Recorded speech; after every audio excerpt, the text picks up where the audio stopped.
I'm in the same clothes and it's nighttime. Yeah. And I'm home alone. Let me stop. I don't know what this singing thing has become with me in this channel because I can't sing, but it seems to work well for all the intros. I don't know. Who cares?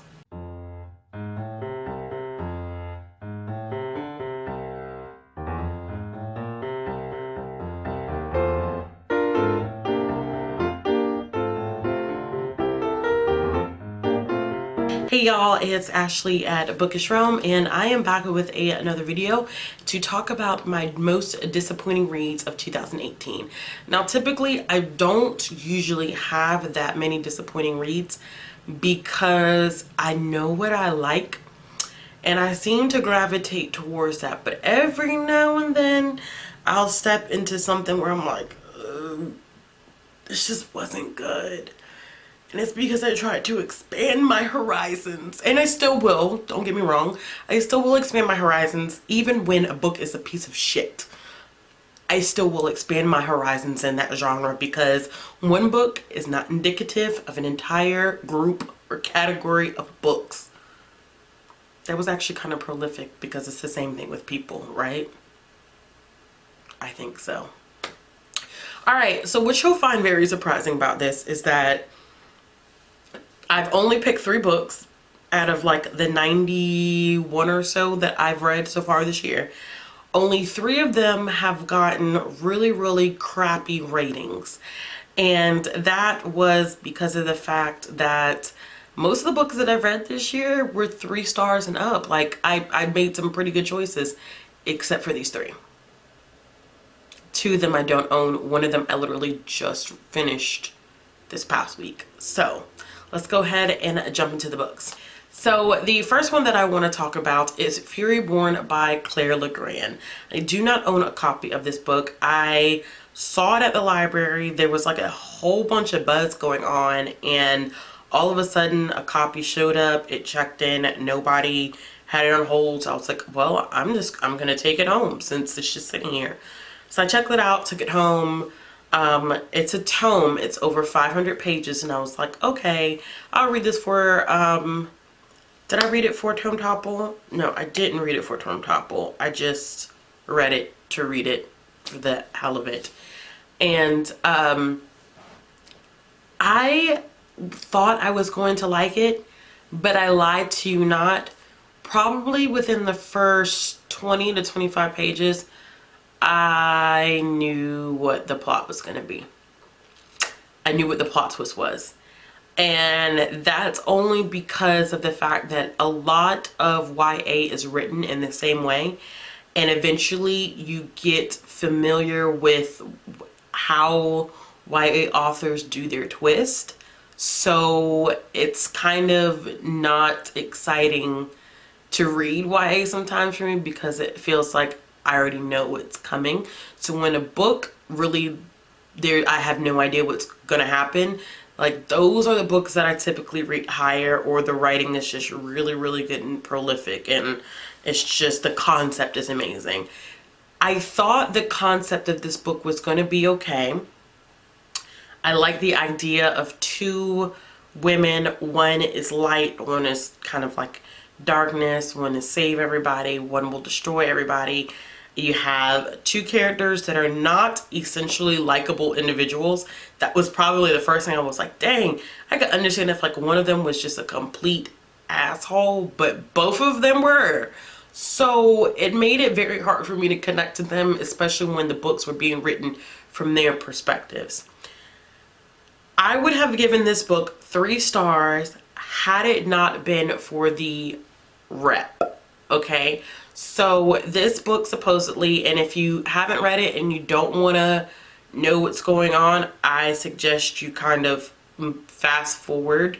I don't know what the timestamp will be, but don't listen to this part because I don't think it'll spoil anything, but I think that it may give away some aspects of the book, but not the entire plot or anything like that. It's not tied to the plot. So this book supposedly has LGBT rep, and the rep in it is supposed to be bisexual rep. It was the worst rep that I have seen in a YA book so far when it comes to LGBT. I've seen bad rep in other ways, but this was really bad bisexual rep. And I say that coming from experience and identifying. This was not good rep. I felt as though it was kind of thrown in there. A lot of times I felt like bisexuality was repped as, you know, it's just kind of something you do for fun. When you're feeling attracted to another woman, you have sex with her, and then, you know, that's it, and that makes you bi. I have such a problem with that because it's so much more than that, and it was more so hinted at than a direct, like, this person's bisexual. They've, you know, explored relationships with both men, women, whatever the case may be, but it literally was only represented in sexuality, and I have a big issue with that because people already think that bisexual individuals, and it's such a stigma that bisexual people are just selfish, we just are sexually promiscuous, that we're greedy, and that, you know, we just want to have sex with everyone. And the fact that and that's the way it came off to me. Everyone's perception could be completely different than me, but to me it came off as if, like, if you have sex with the same, if you have sexual relations with someone of the same sex, that makes you bisexual. And it doesn't explore, like, the romantic aspects of being in, you know, being in a situation where you're bisexual and you're dating someone of the opposite sex or the same sex. And it's just so much more complex, and I just don't like how it was just simplified. Like, the author couldn't give two shits about how, you know, how it was represented. And I'm at a loss for words because every time I talk about this book I get really pissed off because it's like, I don't even know. And some people call it like LGBT rep, and they shouldn't at all. Like, this book should not be classified at all as LGBT rep, and I don't know who kind of came up with that, but it shouldn't, because it's not explored enough and it doesn't delve into it enough for it to be bisexual rep. Honestly, it was tokenism at its best. Like, it was, you know what, this is the new thing, which is a fucked up mentality to have anyway, but it came across as, this is a new thing, everybody's looking for representation, so I'm gonna throw somewhat a hint of some bisexuality into the book, and that account as rep. No, it doesn't.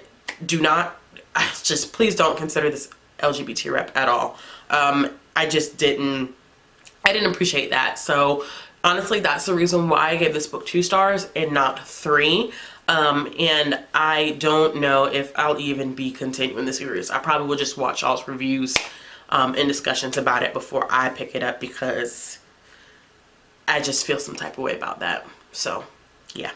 So the second book that I have here of my worst or most disappointing, I don't know, whatever you want to call it, and it is a new adult book, and I was just in the mood for some new adult romance, and I forgot how problematic new adult romance can be depending upon who's writing it, because a lot of it is main characters that are in college that are exploring their sexuality and relationships, and there usually is a bad boy who comes and, you know, the girl comes in and tries to save him and she can't save him, and then they do all this, you know, extra stuff, steamy hot sex scenes, whatever, and that's how they kind of cope with their relationship issues. Extremely bad, very codependent, not good as far as relationships are concerned, like representation of a healthy relationship. But Some of them actually do end up being really, really good. So I just decided to give this one a try because, I mean, it's not like I never heard anybody read it. But it was drawn by Liliana Anderson. I don't know if I said that already, but if I did, oh well. So the premise of this book is essentially, and I'm looking down at my phone because I've tried to like void this out of my mind. And it's about a girl who goes to college. It's so not memorable, I don't even remember her name. She goes to college. She's like this really smart woman and just intelligent, excelling in school, and she gets drawn to this guy who is supposedly like a bad boy and screws a lot of women. Like, that seems to be a premise for quite a few new adult books, and that is just not good. Like, that's just not good at all. So I believe that this relationship was supposed to be indicative of an abusive relationship, but I just couldn't get past her naivety and the compulsions. And it was just stuff like, if he's being this trashy to you, you probably shouldn't be with him, and sex doesn't fix your problems. So that was like my hugest like issue with this. Every relationship has issues. I don't care if people tell you otherwise. Like, it's two humans who are individuals who are trying to be compatible, okay? Every relationship has its problems at some point, whether it's a small disagreement or a huge disagreement to the point that you have to go to couples therapy. Whatever. Every relationship has its issues. But this one, like, their answer to fixing everything was sex. That's a problem. That's like a huge problem. Like, you don't have sex to fix your issues because it just doesn't work. And at that, you're having unprotected sex in a very volatile and unstable relationship where he's clearly abusive. What do you think is going to happen after you continuously have unprotected sex and you're not on birth control? Everybody knows the answer to that. So this book literally was like 215 pages, and I highlighted it, took notes, all types of stuff in my Kindle, and absolutely just, I didn't like it, y'all. I really didn't like it. I felt like he was, I'm looking through my notes right now, I was saying stuff like he's overprotective. All of a sudden, it's like, oh gosh, it's just, I'm looking through these and this is like not healthy. Like, he said he needed to go to work and she got pissed off because he wanted to go to work. It's a very codependent relationship, and I just couldn't get down. I couldn't get down with the get down. So there's some interesting twists and turns that happen in there, but I wasn't interested in picking up the next book because this one was just so horrible.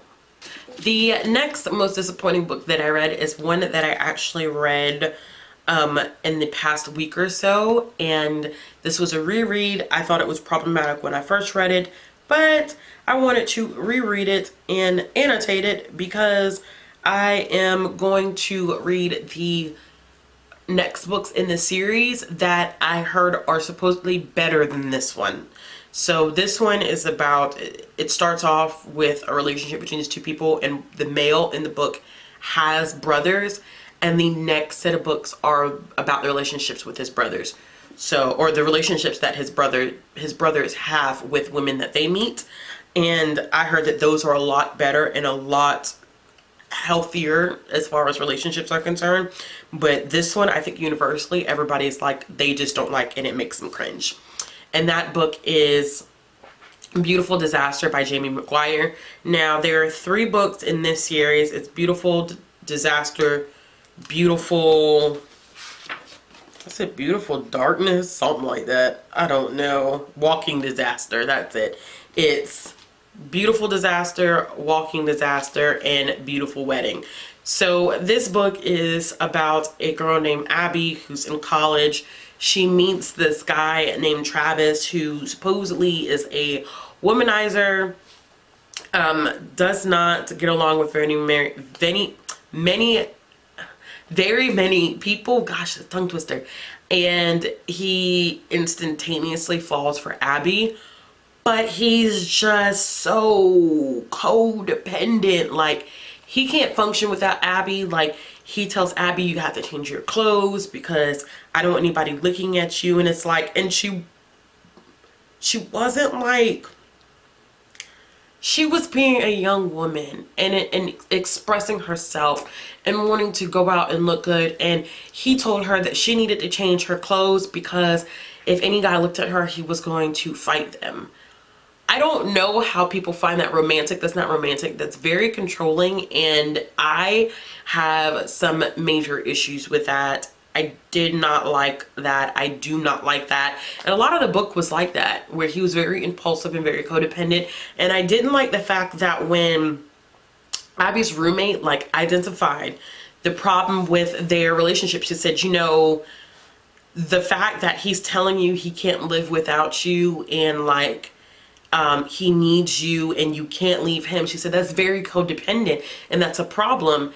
And instead of like listening to her roommate, Abby was like, well, our relationship is just a beautiful disaster. Womp, womp, womp. I do understand the whole concept of not listening to other people when it comes to your relationship. Like, once you involve people in your relationship, it can become very tumultuous and people may not understand why you stay in your relationship for certain things. But I also think it's important to identify issues in your relationship, to talk about those things with your partner when things are getting out of control, because Abby even at some point knew that their relationship was a problem, that Travis was very codependent, that he had anger issues, that he was likely to lose it and hit her at some point if he ever just lost his temper. And it was just very codependent. The ending just didn't make any sense. It didn't make any sense. I feel like half the plot points, I had to switch, my arm is hurting. I feel like half the plot points in this book were created to give justification as to why Abby should stay with Travis. Because there were points in this book that she wrote where it was clear like Abby needed to leave Travis alone and that's the way that it needed to be. But then she would go and she would twist it a little bit. That way she could justify Abby getting back with Travis, which was pretty pathetic, because I just think if they weren't meant to be as two characters, which they weren't, the way she wrote them, they weren't meant to be. And I think that she should have explored that option of them not being together, and then maybe writing more books like, you know, Travis gets himself back on track and maybe they explore a relationship later on. But this relationship felt very forced because even she wrote it in a way that the characters shouldn't have been together. So I knew that I wasn't gonna like this book, but I needed to step back into it because the next one that I want to read is A Beautiful Oblivion, and this is about Travis's brother Trent. And I just heard that these are a lot better. They're a lot easier to go through. The relationships are a lot better, whereas Beautiful Disaster just is literally, this book itself is a disaster. It's just a disaster. All right, y'all. So those were my most disappointing reads of 2018. I will be back with my top 10 books of 2018, but I want to make sure that I read up until the very last minute. So my top books of 2018 probably won't be in my Vlogmas videos. Unless like I do it Christmas Day when I get a better feel of what I really want to consider my top books of 2018. So I won't do that yet, but I hope you guys enjoy this. Let me know in the comments below, what were your least favorite books of 2018, or what were your most disappointing books of 2018. I usually don't have a lot because, like I said, I am pretty good at picking and ciphering out what I'm gonna like, or what I'm like, okay, this was pretty decent. Not my favorite, but it was okay. I'm pretty good at that. So yeah, as always, if you like this video, make sure you give it a thumbs up, and if you want to see more content from me, click the subscribe button, hit the bell for notifications. As always, I am uploading video every day because of Vlogmas, and if you want to follow me on social media, all of my links will be down in the description box below.